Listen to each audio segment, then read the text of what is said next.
আন্তঃকন্দলে নিজেদের লোক অস্থির হয়ে অল্টারনেট কিছু পেত না, তাই বিএনপিকে মানুষ ভোট দিত। কারণ বিএনপির চরিত্র 5 বছর দেখে নাই। আবার যখন 5 বছর বিএনপি সেই লুটপাট করছে, তার এগেইনস্টে গিয়ে আবার আওয়ামী লীগকে মানুষ ভোট দিত। উপায় অন্ত পেত না, কারণ এখানে বেটার অপশন তাদের কাছে ছিল না। এখন বাংলাদেশের মানুষ দুইজনটাই দেখা শেষ, বিএনপিরা তো দেখা শেষ। সে কত লুটপাট যে করেছে, বাংলাদেশের গ্রাম অঞ্চলে গুলোতে গেলে মানুষের ফুপা কান্না, বাবা কান্না, হাহাকার ফুটে উঠছে।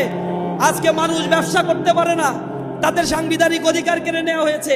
জেলখানায় যখন তাদেরকে তারা অপকর্ম করে, এখন পর্যন্ত আন্তঃকন্দলে নিজেদের লোক নিজেরা খুন করেছে 184 জন।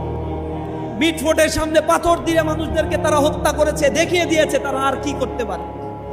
নমিনেশন পায় না, এই জন্য আগুন ধরায় মানুষের রাস্তাঘাটে জনজীবনকে বিপর্যস্ত করছে না তারা। তো তুমি নমিনেশন পায়ে কি করবা? বলে রাজনীতি করব। রাজনীতি করে কি করবা? জনগণের সেবা করবো। তো জনগণের সেবা করবা, ঠিক আছে, তোমার দলের আরেকজন করলে সমস্যাটা কি? তুমি নমিনেশন পাও নাই, সমস্যা কি?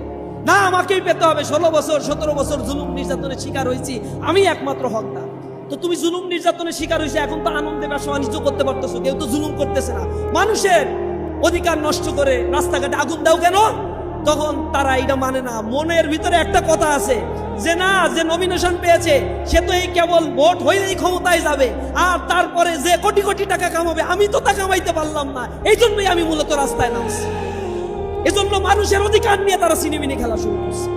আবার তাদের নেতা কর্মীরা এখন ভোট টানার উছিলায়, মহাসচিব সাহেব বলছে আওয়ামী লীগের নামে যত মামলা হয়েছে সব উচ্চ করে নেবে, বলছে না? এতদিন মামলা বাণিজ্য করছে কারা? মামলা বাণিজ্য করে কোটি কোটি টাকা লুটপাট করা শেষ, আওয়ামী লীগের কাছ থেকে সব বন্দোবস্ত করা শেষ। এখন